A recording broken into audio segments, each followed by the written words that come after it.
दोस्तों, हिंद महासागर की लहरें आज एक ऐसे दृश्य की गवाह बन रही हैं जिसे देखकर दुनिया की सबसे बड़ी सैन्य शक्तियां भी सन्न रह गई हैं। अरब सागर के विशाल विस्तार को चीरते हुए भारतीय नौसेना के दो महाबली युद्धपोत बिजली की रफ्तार से आगे बढ़ रहे हैं। उनके सबसे बड़ी सैन्य शक्तियां हैं अरब की रफ्तार से आगे बढ़ रहे हैं। डेक पर तिरंगा हवा से नहीं बल्कि आत्मविश्वास से लहरा रहा है। कमांड रूम के अंदर स्क्रीनें चमक रही हैं, रडार 360 डिग्री पर घूम रहे हैं और युद्धपोत के हर सिस्टम को युद्ध स्तर की तैयारी में डाल दिया गया है। यह कोई सामान्य नौसैनिक अभ्यास नहीं है, यह एक संदेश है। यह उस नए भारत की घोषणा है जिसने तय कर लिया है कि अब भारतीय नागरिकों की जान और भारत के व्यापारिक हितों के साथ कोई खिलवाड़ नहीं कर सकता। भारतीय नौसेना का विमान वाहक पोत आईएनएस विक्रांत अपने पूरे एयर विंग के साथ समंदर पर उतर चुका है। उसके साथ चल रहा है भारत का सबसे आधुनिक और सबसे घातक स्टील्थ डिस्ट्रॉयर आईएनएस सूरत। जैसे ही ये दोनों महाबली अरब सागर को पार करते हुए दुनिया की सबसे संवेदनशील समुद्री गली की ओर बढ़ते हैं, पूरी दुनिया के रणनीतिक गलियारों में हलचल मच जाती है, क्योंकि यह वही रास्ता है जिसे पूरी दुनिया स्ट्रेट ऑफ हॉर्मुज के नाम से जानती है। वही रास्ता जिससे होकर दुनिया के लगभग 1/3 तेल टैंकर गुजरते हैं। वही रास्ता जिसे नियंत्रित करने की ताकत का मतलब है वैश्विक अर्थव्यवस्था की नब्ज पर हाथ रखना। लेकिन आज इस रास्ते पर जो कुछ हो रहा है वह अभूतपूर्व है। भारतीय नौसेना ने केवल अपनी मौजूदगी से ही उस पूरे इलाके का समीकरण बदल दिया है। जैसे ही आईएनएस विक्रांत के लड़ाकू विमान आसमान में गश्त शुरू करते हैं और आईएनएस सूरत अपने इलेक्ट्रॉनिक वारफेयर सिस्टम को सक्रिय करता है, पूरे क्षेत्र का डिजिटल वातावरण बदल जाता है। हर संदिग्ध सिग्नल पर नजर रखी जा रही है, हर ड्रोन की गतिविधि पर निगरानी है और हर जहाज की पहचान की जा रही है। यह कोई साधारण ऑपरेशन नहीं है, यह एक रणनीतिक कवच है जो भारत ने दुनिया के सबसे खतरनाक समुद्री चोक पॉइंट पर खड़ा कर दिया है। लेकिन दोस्तों, इस ऐतिहासिक ऑपरेशन की शुरुआत अचानक नहीं हुई। इसके पीछे छिपी है एक ऐसी घटना जिसने पूरे भारत को गुस्से से भर दिया। 11 मार्च की रात जब दुनिया के ज्यादातर शहर सो रहे थे, तब अरब सागर के बीचों बीच एक ऐसा हमला हुआ जिसने भारत को मजबूर कर दिया कि वह अपने सबसे शक्तिशाली युद्धपोतों को युद्ध के मुहाने तक भेज दे। थाईलैंड का एक विशाल मालवाहक जहाज जिसका नाम मयूरी नारी था, यूएई के पोर्ट से रवाना होकर भारत के गुजरात स्थित कांडला पोर्ट की ओर बढ़ रहा था।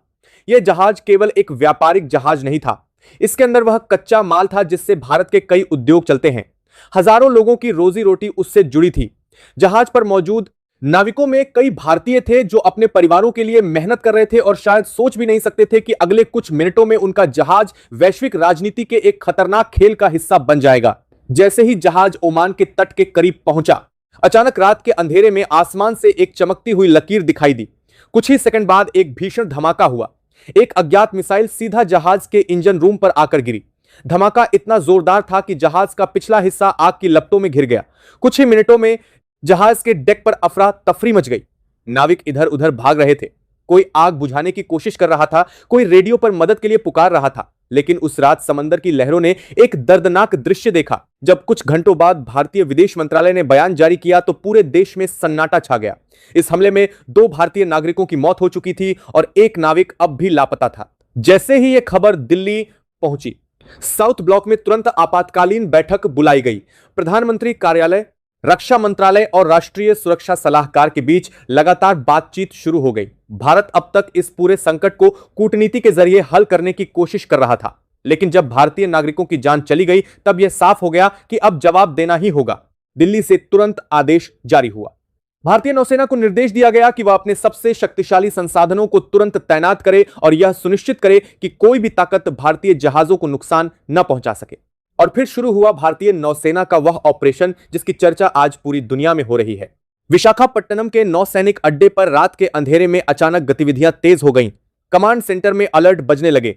इंजीनियर युद्धपोतों के सिस्टम को अंतिम बार जांचने लगे और कुछ ही घंटों में भारत का गौरव आईएनएस विक्रांत समुद्र की ओर बढ़ चुका था। लेकिन इस बार वह अकेला नहीं था, उसके साथ चल रहा था आईएनएस सूरत प्रोजेक्ट 15वीं श्रेणी का आधुनिक स्टील्थ डिस्ट्रॉयर, जिसे भारत के सबसे घातक युद्धपोतों में गिना जाता है। इसकी रडार सिग्नेचर इतनी कम है कि दुश्मन के लिए इसे पकड़ पाना बेहद मुश्किल है। इसके में शक्तिशाली है कि सैकड़ों किलोमीटर दूर मौजूद लक्ष्य को भी खत्म कर सकते हैं और इसका इलेक्ट्रॉनिक वारफेयर सिस्टम पूरे इलाके के डिजिटल नेटवर्क को नियंत्रित करने की क्षमता रखता है। जैसे ही ये दोनों युद्धपोत अरब सागर के बीचों बीच पहुंचे, वहां का पूरा माहौल बदल गया। आईएनएस विक्रांत के लड़ाकू विमान आसमान में लगातार गश्त करने लगे। रडार सिस्टम ने पूरे क्षेत्र की निगरानी शुरू कर दी और आईएनएस सूरत ने अपना इलेक्ट्रॉनिक कवच सक्रिय कर दिया। कुछ ही घंटों के भीतर उस पूरे इलाके में एक सुरक्षित समुद्री गलियारा बन गया। जो व्यापारिक जहाज कई दिनों से फंसे हुए थे, वे धीरे धीरे आगे बढ़ने लगे। दुनिया के बड़े बड़े देश हैरान थे। जो काम अमेरिका कई महीनों से नहीं कर पाया, वह भारत ने कुछ ही घंटों में कर दिखाया। लेकिन दोस्तों, कहानी यही खत्म नहीं होती। असली कहानी तो अब शुरू होती है, क्योंकि जैसे ही भारत के इन युद्धपोतों ने हॉर्मुज के मुहाने पर अपनी मौजूदगी दर्ज कराई, कई देशों के सैन्य मुख्यालयों में अलार्म बजने लगे। तेहरान के रणनीतिकार हैरान थे कि भारत इतनी तेजी से कैसे पहुंच गया। वॉशिंगटन में रक्षा विशेषज्ञ यह समझने की कोशिश कर रहे थे कि आखिर भारत ने ऐसा कौन सा कदम उठाया जिससे पूरे क्षेत्र का संतुलन बदल गया। और सबसे ज्यादा बेचैनी बीजिंग और इस्लामाबाद में थी, क्योंकि उन्हें एहसास हो गया था कि 2026 का भारत अब केवल अपनी सीमाओं तक सीमित रहने वाला देश नहीं रहा। अब वह समंदर में भी अपनी शक्ति दिखाने लगा है। और यही वह पल था जब दुनिया ने पहली बार महसूस किया कि हिंद महासागर का असली सिकंदर कौन बनने जा रहा है। दोस्तों, अभी तो यह केवल शुरुआत है। आगे जो हुआ उसने पूरी दुनिया को हिलाकर रख दिया। कैसे भारत ने केवल 24 घंटे के अंदर उस पूरे इलाके का रणनीतिक समीकरण बदल दिया, कैसे दर्जनों फंसे हुए जहाजों को सुरक्षित बाहर निकाला गया, और आखिर क्यों अमेरिका, चीन और पाकिस्तान के सैन्य गलियारों में अचानक सन्नाटा छा गया। अगर आपको भारतीय नौसेना के इस शौर्य पर गर्व है तो इस वीडियो को अभी लाइक जरूर करें, चैनल को सब्सक्राइब करें और इस वीडियो को ज्यादा से ज्यादा लोगों तक शेयर करें, ताकि हर भारतीय को पता चल सके कि समंदर में भी अब भारत का परचम लहरा रहा है। दोस्तों, जैसे ही भारतीय नौसेना के 2 महाबली युद्धपोत अरब सागर को चीरते हुए दुनिया की सबसे संवेदनशील समुद्री गली की ओर बढ़ते हैं, उसी पल से पूरी दुनिया के रणनीतिक गलियारों में, क्योंकि यह केवल 2 जहाजों की तैनाती नहीं थी, यह एक ऐसा संदेश था जिसने वैश्विक समुद्री राजनीति की दिशा बदल दी। स्ट्रेट ऑफ हॉर्मुज, वो संकरा समुद्री रास्ता जिससे होकर दुनिया के लगभग 30% तेल टैंकर गुजरते हैं, वही रास्ता जो किसी भी वैश्विक आर्थिक संकट की चाबी बन सकता है। वही रास्ता जहां पिछले कई महीनों से तनाव लगातार बढ़ रहा था। ड्रोन हमले, मिसाइल हमले, जहाजों की रोक टोक, पूरी दुनिया की अर्थव्यवस्था इस समुद्री चोक पॉइंट के कारण खतरे में थी। लेकिन जब भारतीय नौसेना ने इस क्षेत्र में अपनी मौजूदगी दर्ज कराई, तब अचानक उस पूरे इलाके की तस्वीर बदलने लगी। आईएनएस विक्रांत केवल एक विमानवाहक पोत नहीं है, बल्कि यह चलता फिरता एयरबेस है। इसके डेक से उड़ने वाले लड़ाकू विमान किसी भी संदिग्ध गतिविधि को मिनटों में पहचान सकते हैं और जरूरत पड़ने पर तुरंत जवाब दे सकते हैं। जैसे ही विक्रांत के फाइटर जेट्स ने आसमान में लगातार गश्त शुरू की, पूरे क्षेत्र का हवाई संतुलन भारत के पक्ष में झुकने लगा। दूसरी तरफ आईएनएस सूरत ने अपना सबसे शक्तिशाली हथियार सक्रिय किया, इलेक्ट्रॉनिक वारफेयर सिस्टम। यह वही तकनीक है जिसके बारे में दुनिया के कई रक्षा विशेषज्ञ वर्षों से चर्चा कर रहे हैं। इस सिस्टम की मदद से किसी भी दुश्मन ड्रोन, मिसाइल या निगरानी प्रणाली के सिग्नल को बाधित किया जा सकता है। दूसरे शब्दों में कहें तो यह एक अदृश्य डिजिटल ढाल है जो पूरे क्षेत्र को सुरक्षित बना देती है। कुछ ही घंटों के भीतर हॉर्मुज के उस संकरे रास्ते में एक नया समीकरण बन चुका था। भारतीय नौसेना ने वहां एक ऐसा सुरक्षित गलियारा बना दिया था जिसके भीतर आने वाले हर व्यापारिक जहाज को सुरक्षा का भरोसा मिल रहा था। जो जहाज कई दिनों से डर और अनिश्चितता के कारण आगे बढ़ने से हिचक रहे थे, वे अब धीरे धीरे आगे बढ़ने लगे। भारत के नेतृत्व में एक के बाद एक जहाज उस रास्ते से गुजरने लगे। अंतरराष्ट्रीय समुद्री संगठनों ने तुरंत नोटिस लिया कि अचानक उस पूरे क्षेत्र में स्थिरता लौटने लगी है। लेकिन इस पूरी कार्रवाई का सबसे बड़ा प्रभाव उन ताकतों पर पड़ा जो अब तक उस इलाके में अपनी शक्ति का प्रदर्शन कर रही थी। कई देशों के सैन्य मुख्यालयों में तुरंत आपात बैठकें शुरू हो गई, क्योंकि किसी को भी उम्मीद नहीं थी कि भारत इतनी तेजी से और इतने निर्णायक तरीके से प्रतिक्रिया देगा।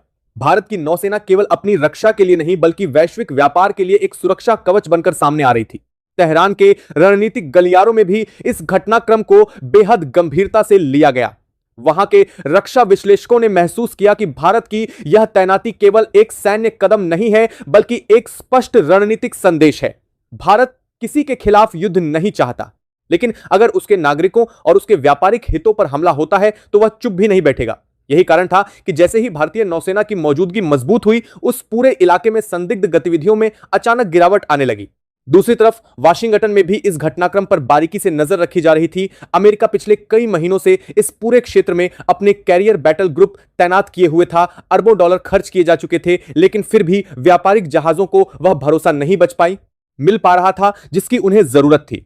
जब भारत के युद्धपोतों के पहुंचते ही स्थितियां बदलने लगीं, तब कई पश्चिमी रक्षा विशेषज्ञों ने यह स्वीकार किया कि भारत ने इस पूरे संकट को संभालने का एक अलग और प्रभावी तरीका अपनाया है। भारत ने यहां केवल सैन्य ताकत नहीं दिखाई, बल्कि एक संतुलित रणनीति अपनाई। भारतीय नौसेना ने किसी भी देश के खिलाफ आक्रामक कार्रवाई नहीं की। उसने केवल यह सुनिश्चित किया कि अंतरराष्ट्रीय व्यापारिक मार्ग सुरक्षित रहें। यह वही रणनीति थी जिसने पूरी दुनिया को प्रभावित किया। जापान, ऑस्ट्रेलिया और यूरोप के कई देशों ने भारत की इस भूमिका की खुलकर सराहना की। उन्हें महसूस हुआ कि हिंद महासागर में एक नई शक्ति उभर रही है, जो केवल अपनी सीमाओं की रक्षा नहीं, बल्कि वैश्विक स्थिरता में भी योगदान देना चाहती है। लेकिन दोस्तों, इस पूरी कहानी में एक और दिलचस्प मोड़ था। जैसे जैसे भारत की मौजूदगी मजबूत होती गई, वैसे वैसे कई अन्य देशों की रणनीतिक चिंताएं बढ़ने लगीं। खासकर चीन और पाकिस्तान के सैन्य गलियारों में बेचैनी साफ दिखाई देने लगी। चीन पिछले एक दशक से हिंद महासागर में अपनी मौजूदगी बढ़ाने की कोशिश कर रहा था। उसने बंदरगाहों का नेटवर्क तैयार किया, जिसे स्ट्रिंग ऑफ पर्ल्स कहा जाता है। इस रणनीति का मकसद था भारत को समुद्र में घेरना और अपने प्रभाव को बढ़ाना। लेकिन होर्मुज की इस घटना ने उस पूरी रणनीति को चुनौती दे दी। भारत ने केवल अपनी नौसेना की ताकत से यह दिखा दिया कि वह हजारों किलोमीटर दूर भी अपने हितों की रक्षा कर सकता है। यह वही संदेश था जिसने बीजिंग के रणनीतिकारों को सोचने पर मजबूर कर दिया। पाकिस्तान की स्थिति तो और भी दिलचस्प थी। पाकिस्तान लंबे समय से यह दावा करता रहा है कि वह अरब सागर में एक महत्वपूर्ण भूमिका निभा सकता है। लेकिन जब भारतीय नौसेना के युद्धपोतों ने उस पूरे इलाके पर नियंत्रण स्थापित किया, तब पाकिस्तान के जहाज केवल दूर से यह सब देखते रह गए। उनके पास न तो इतनी तकनीक थी और न ही इतनी क्षमता कि वे इस स्तर का ऑपरेशन कर सकें। इस पूरे घटनाक्रम ने दुनिया को एक नया संकेत दिया।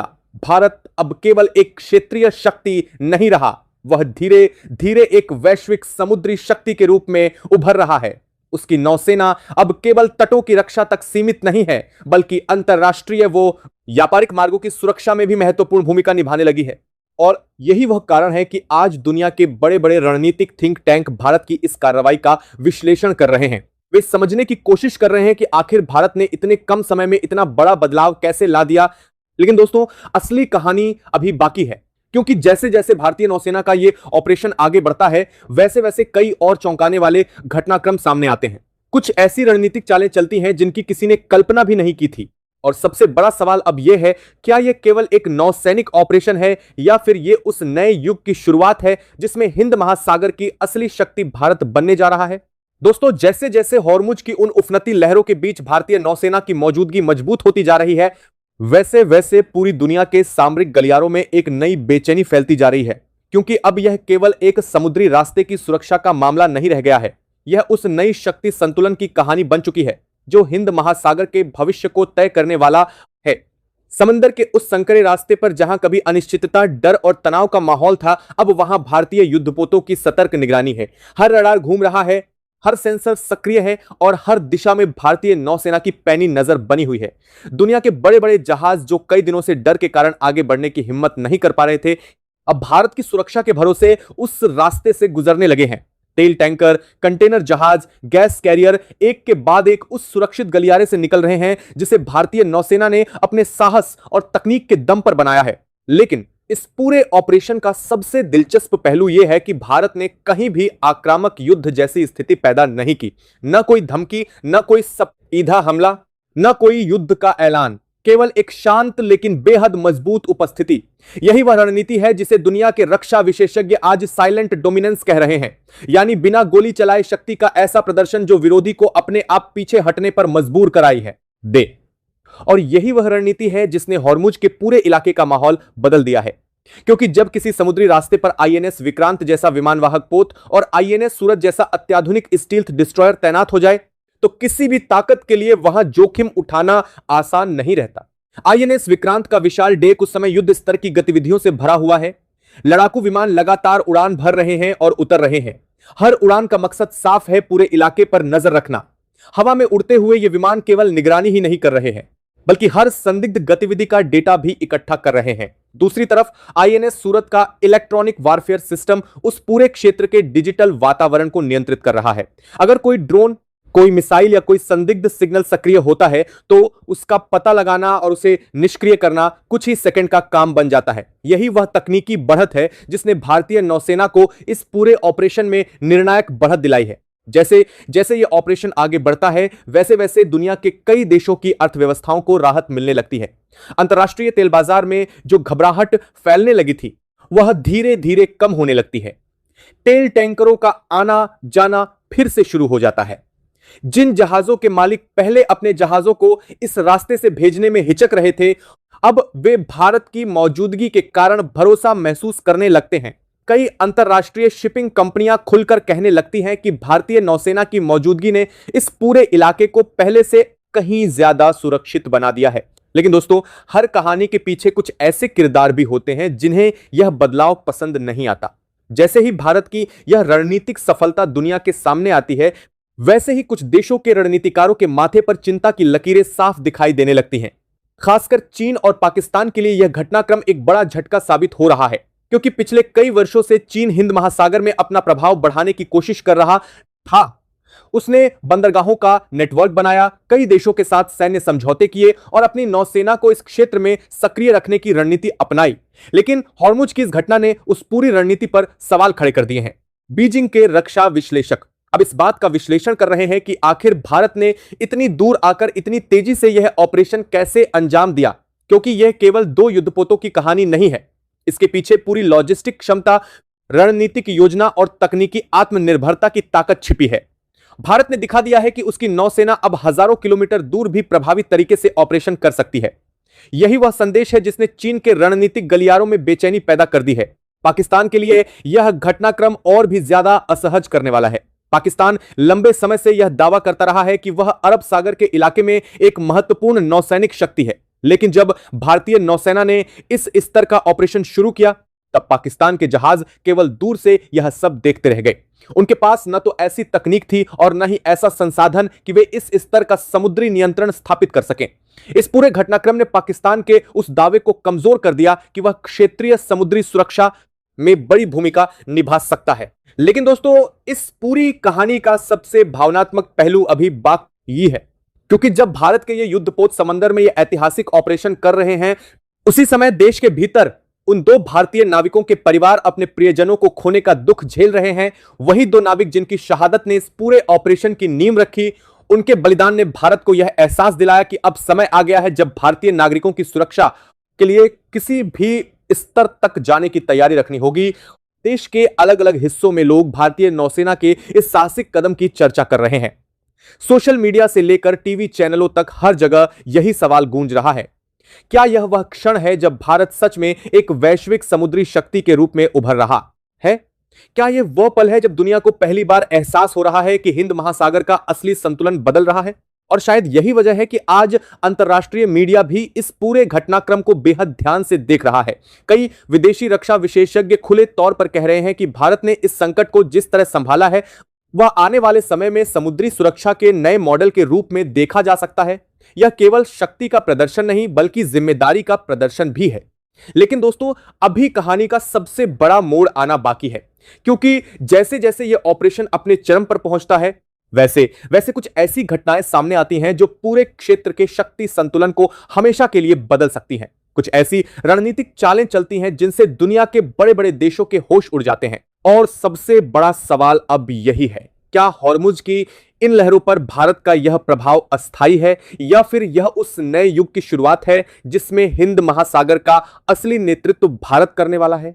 दोस्तों, हॉर्मुज की उन लहरों पर अब जो दृश्य दिखाई दे रहा है वह केवल एक सैन्य तैनाती का दृश्य नहीं है, बल्कि यह बदलती हुई वैश्विक ताकत का प्रतीक बन चुका है। दुनिया के सबसे संवेदनशील समुद्री रास्तों में से एक पर भारतीय नौसेना की यह मौजूदगी अब एक अस्थायी कदम नहीं लगती, बल्कि एक स्पष्ट घोषणा जैसी महसूस होने लगी है। घोषणा इस बात की कि भारत अब केवल दर्शक नहीं रहेगा। अगर वैश्विक व्यापार, ऊर्जा आपूर्ति और भारतीय नागरिकों की सुरक्षा पर खतरा आता है तो भारत आगे बढ़कर जिम्मेदारी निभाने के लिए तैयार है। अरब सागर की उस रात के बाद से अब तक बहुत कुछ बदल चुका है। जिन लहरों पर पहले अनिश्चितता और डर का साया था, अब वहां एक अनुशासित और संगठित गतिविधि दिखाई देती है। तेल टैंकर कंटेनर, जहाज और गैस कैरियर अब एक सुरक्षित गलियारे से गुजर रहे हैं। उस गलियारे की निगरानी कर रहे हैं भारतीय नौसेना के वही दो महाबली आईएनएस विक्रांत और आईएनएस सूरत। विक्रांत का विशाल एयरविंग लगातार आसमान में निगरानी कर रहा है। हर उड़ान 2 का हर उतरा है, केवल एक मिशन के साथ है, यह सुनिश्चित करना कि उस पूरे इलाके में कोई भी संदिग्ध गतिविधि न हो सके। दूसरी तरफ आईएनएस सूरत का इलेक्ट्रॉनिक वारफेयर सिस्टम पूरे क्षेत्र को एक अदृश्य डिजिटल कवच से ढक चुका है। अगर कोई ड्रोन, कोई संदिग्ध जहाज या कोई अज्ञात सिग्नल सक्रिय होता है तो उसे तुरंत पहचान लिया जाता है। यही वह संयोजन है जिसने इस पूरे ऑपरेशन को असाधारण बना दिया है। एक तरफ भारी सैन्य शक्ति, दूसरी तरफ अत्याधुनिक तकनीक और तीसरी तरफ वह रणनीतिक धैर्य जो भारत की पहचान रहा है। यही वजह है कि दुनिया के कई रक्षा विशेषज्ञ आज इस ऑपरेशन को एक मॉडल ऑपरेशन के रूप में देख रहे हैं। उनके अनुसार भारत ने बिना किसी बड़े टकराव के केवल अपनी उपस्थिति और तकनीकी क्षमता से उस पूरे क्षेत्र को स्थिर कर दिया है। इस बीच अंतर्राष्ट्रीय बाजारों में भी इसका असर साफ दिखाई देने लगा है। तेल की कीमतों में जो अचानक उछाल आने लगा था वह धीरे धीरे स्थिर होने लगता है। वैश्विक शिपिंग कंपनियां फिर से अपने जहाजों को उसी रास्ते से भेजने का फैसला लेने लगती हैं।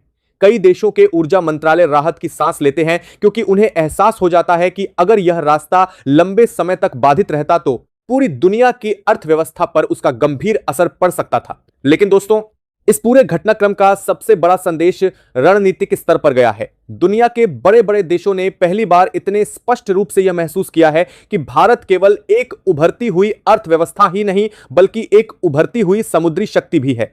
भारत की नौसेना अब केवल अपने तटों की सुरक्षा तक सीमित नहीं है, वह हजारों किलोमीटर दूर जाकर भी प्रभावी और संगठित ऑपरेशन करने की क्षमता रखती है। यही वह क्षमता है जो किसी भी देश को वैश्विक शक्ति के रूप में स्थापित करती है। इस बीच बीजिंग और इस्लामाबाद के रणनीतिक गलियारों में भी इस पूरे घटनाक्रम पर लगातार चर्चा चल रही है। चीन के कई विश्लेषक अब यह स्वीकार कर रहे हैं कि भारत ने हिंद महासागर में अपनी भूमिका को जिस तेजी से मजबूत किया है उसे नजरअंदाज करना आसान नहीं होगा। चीन की वह रणनीति जिसके तहत वह बंदरगाहों के नेटवर्क के जरिए इस क्षेत्र में प्रभाव बढ़ाने की कोशिश कर रहा था, अब उसे नए नजरिए से देखना पड़ रहा है, क्योंकि भारत ने यह दिखा दिया है कि केवल बंदरगाह बनाना ही पर्याप्त नहीं होता। असली शक्ति उस नौसेना की होती है जो जरूरत पड़ने पर तुरंत कार्रवाई कर सके। पाकिस्तान के लिए भी यह घटना एक कड़ा संदेश बनकर सामने आई है। अरब सागर के जिस इलाके को लेकर वह अक्सर बड़ी बड़ी बातें करता रहा है, वहीं भारत ने एक ऐसा ऑपरेशन कर दिखाया है जिसे देखकर दुनिया के कई देश हैरान हैं। यह केवल तकनीक या संसाधनों का मामला नहीं था, यह उस रणनीतिक आत्मविश्वास का प्रदर्शन था जो पिछले कुछ वर्षों में भारत के भीतर विकसित हुआ है। लेकिन दोस्तों, इस पूरी कहानी का सबसे महत्वपूर्ण पहलू वह भावना है जिसने इस ऑपरेशन को जन्म दिया। वह भावना थी उन 2 भारतीय नाविकों के बलिदान की जिन्होंने उस काली रात में अपनी जान गंवाई। उनका बलिदान केवल एक दुखद घटना नहीं था, वही वह क्षण था जिसने भारत को यह एहसास दिलाया कि अब समय आ गया है जब भारतीय नागरिकों की सुरक्षा के लिए किसी भी स्तर पर कार्रवाई करनी होगी। आज जब भारतीय नौसेना के जहाज उस समुद्री रास्ते की सुरक्षा कर रहे हैं, तब पूरा देश उन वीर नाविकों को याद कर रहा है जिनकी शहादत ने इस पूरे मिशन को प्रेरणा दी। और शायद यही वजह है कि आज होर्मुज की उन लहरों पर लहराता हुआ तिरंगा केवल एक झंडा नहीं बल्कि एक संदेश बन चुका है। संदेश इस बात का कि भारत अब केवल अपनी सीमाओं के भीतर ही नहीं बल्कि वैश्विक मंच पर भी जिम्मेदारी निभाने के लिए तैयार है। यह उस नए भारत की कहानी है जो शांत भी है और शक्तिशाली भी, जो कूटनीति में विश्वास करता है लेकिन जरूरत पड़ने पर अपनी ताकत दिखाने से भी पीछे नहीं हटता। आज पूरी दुनिया देख रही है कि कैसे भारत ने केवल 24 घंटों के भीतर एक ऐसे संकट को नियंत्रित कर दिया जिसे कई बड़ी शक्तियां महीनों से संभाल नहीं पा रही थी। यह केवल एक सैन्य सफलता नहीं है, यह उस बदलते हुए युग का संकेत है जिसमें एशिया की शक्ति धीरे धीरे अपने नए केंद्र की ओर बढ़ रही है और उस केंद्र का नाम है भारत। दोस्तों, होर्मुज की इन लहरों पर लिखी गई यह कहानी आने वाले वर्षों तक याद रखी जाएगी। यह कहानी है साहस की, तकनीक की, रणनीति की और सबसे बढ़कर उस आत्मविश्वास की जिसने भारत को आज इस मुकाम तक पहुंचाया है। आने वाला समय शायद और भी बड़े बदलाव लेकर आएगा, लेकिन आज का यह पल इतिहास के पन्नों में दर्ज हो चुका है। अगर आपको भी भारतीय नौसेना के इन जांबाजों पर गर्व है, अगर आपको भी लगता है कि आज का भारत दुनिया में एक नई पहचान बना रहा है, तो इस वीडियो को जरूर लाइक करें, चैनल को सब्सक्राइब करें और इस वीडियो को ज्यादा से ज्यादा लोगों तक शेयर करें ताकि हर भारतीय को पता चल सके कि समंदर की इन लहरों पर अब भारत की ताकत गूंज रही है। जय हिंद, जय भारत।